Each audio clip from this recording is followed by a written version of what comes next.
মাহফিল শেষতমায় কার্যক্রম চলবে, কাজ করতে থাকবেন। দর্শক আসসালামু আলাইকুম। গ্রামগঞ্জের মাহফিল কত সুন্দর আমেজ এবং আনন্দ দেখেন।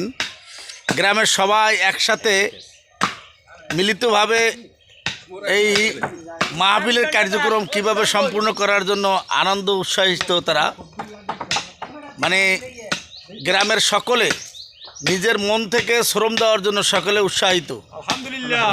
সকাল থেকে দেখতেছি এখানে সবাই স্টেজ বানাইতেছে, কেউ প্যান্ডেল বানাইতেছে, মুরব্বীরা সবাই কাজ করে। তবে এখানে আমি একটা জিনিস লক্ষ্য করলাম, সেটা হলো যে এখানে মুরব্বীদের সংখ্যা বেশি। এই গ্রামের যুবকদেরকে তেমন বেশি দেখলাম না। এই ভাই মনে হয় মাহফিলের সভাপতি না?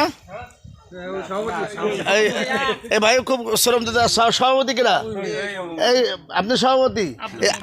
আব্দুল গনি ভাই সভাপতি। গনি ভাই, মমিন ভাই কিন্তু ভালো আম খাওয়ায়, ঠিক আছে? এটা কিন্তু আপনারা জানেন না। যাই হোক, আলহামদুলিল্লাহ।